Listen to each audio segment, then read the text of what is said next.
Wisatawan Tiongkok sekarang adalah wisatawan yang terbanyak di dunia. Bukan cuman itu doang, wisatawan Tiongkok itu dikenal sangat royal saat berbelanja. Turis Tiongkok bahkan dicap sebagai pembelanja pariwisata terbesar di dunia menurut Organisasi Pariwisata Dunia, World Tourism Organization alias WTO. Berdasarkan catatan WTO, turis Tiongkok yang keluar negeri sepanjang tahun lalu itu menghabiskan 196,5 M USD yang kalau dirupiahkan itu 3.194 T.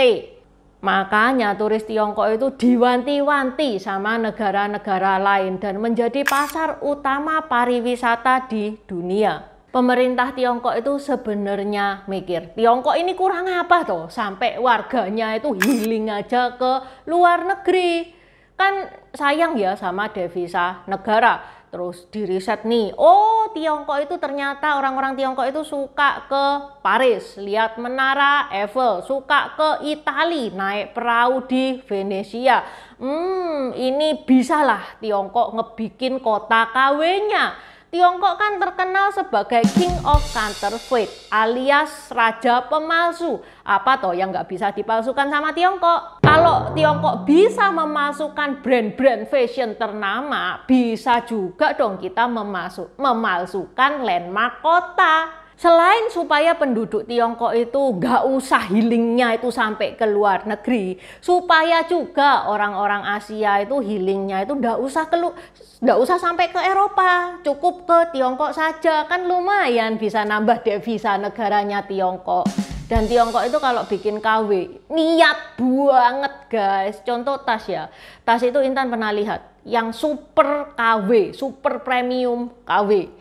Itu mirip banget, bahannya juga bagus banget. Itu kan tas. Gimana kalau kota? Kota itu kan tingkat kesulitannya jauh lebih tinggi daripada brand-brand fashion. Oke, yuk kita bahas replika landmark di Tiongkok yang mirip dengan kota-kota di Eropa, yang mana pemerintah itu ngelontorin dana sangat banyak untuk ngebangun kota ini. Tajaniho, namaku Intan, selamat datang di channel aku, Dynasty. Sebelumnya Intan mau membacakan pesan Saweria yang masuk dari Bintang Prameswari. Sukses selalu ya. Makasih buat teman-teman yang mau mendukung channel ini. Teman-teman bisa mendukung via Saweria atau PayPal yang linknya ada di deskripsi. Dari Saweria atau PayPal itu teman-teman bisa ngirim message-nya akan Intan bacakan di video berikutnya. Oke, let's start! Yang pertama, Tiantuzheng alias Parisnya Tiongkok. Tiantuzheng. Tian, langit, Tuzheng, kota. Ini bisa disebut sebagai kota langit. Tiantuzheng ini berada di pinggiran kota Hangzhou yang terletak 200 km dari Shanghai. Ini kawasan yang sengaja dibuat kayak Paris.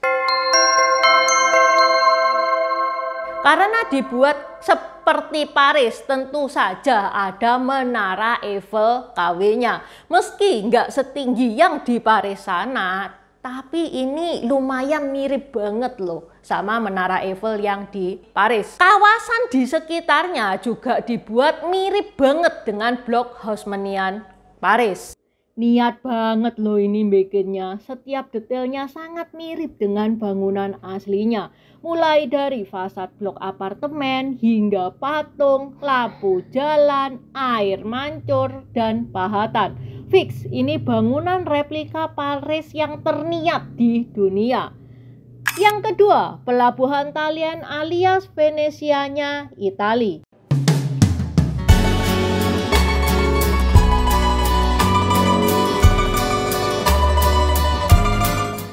Pelabuhan Talian ini guys dibuat kayak replikanya Venesia.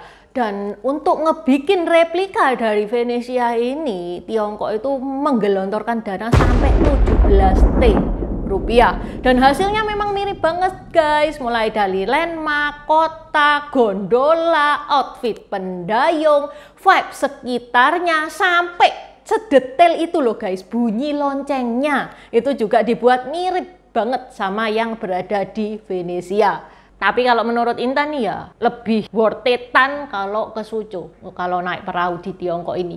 Di Suzhou itu sama, ada peraunya, ada yang ngedayung, cuman kanan kirinya ini desa Tiongkok kuno dan ini pemandangannya asli sejak zaman dinasti Sui.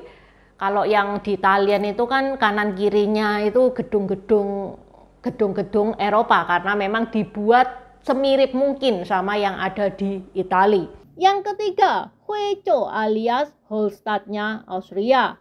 Hallstatt adalah sebuah desa tambang garam kuno yang terletak di Alpin, Austria. Desa ini salah satu situs warisan dunia UNESCO. Nah, ada sebuah desa di Guangdong, Tiongkok, yang dibangun plek-ketiplek sama desa Hallstatt ini. Menyerupai banget sama desa Hallstatt ini.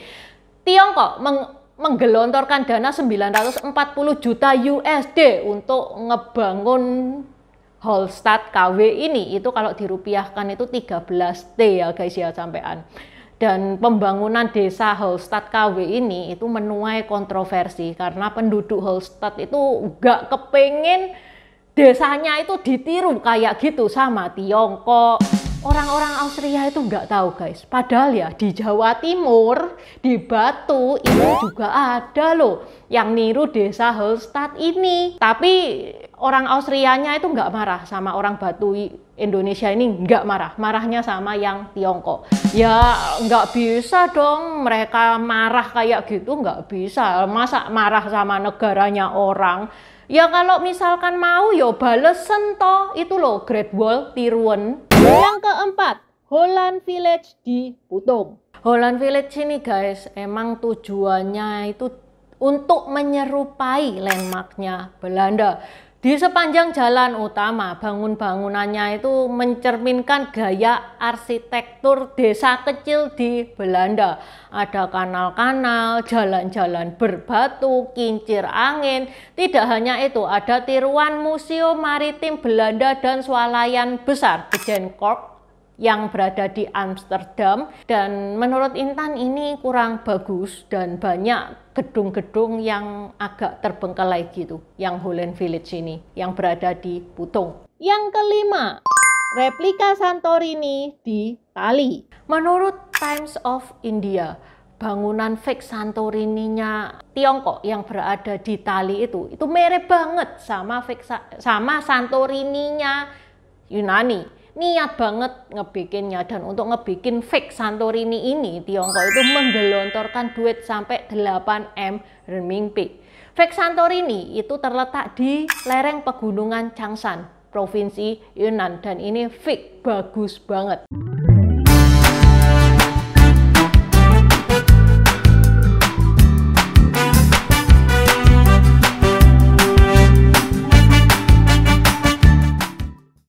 Gimana guys kalau ke Tiongkok kepengen berkunjung ke kota KW itu? Oke, sampai di sini dulu bahasan Intan hari ini. Buat teman-teman yang mau nambah-nambahi, mungkin tahu kota KW lainnya, silakan coret-coret di kolom komentar. Terima kasih sudah menonton. Buat subscriber baru, selamat datang. Terima kasih sudah menonton videonya Intan sampai habis. Intan sarankan buat teman-teman yang baru bergabung untuk nonton videonya Intan tentang pergantian dari dynasty ke dynasty. Ini nih videonya. Di deskripsi juga sudah Intan taruh, karena di video pergantian dynasty itu adalah basic dari semua videonya Intan. Itu yang pertama. Yang kedua, video pergantian dari dynasty ke dynasty ini bakal sangat membantu teman-teman kalau misalkan teman-teman itu nonton film-film Tiongkok yang kuno-kuno itu bakal sangat membantu banget, karena film-film Tiongkok itu nggak menceritakan secara jelas background kayak gimana. Terima kasih udah nonton channel ini sampai habis. Dukung aku terus berkarya dengan klik subscribe dan bunyikan lonceng di bawah ya guys.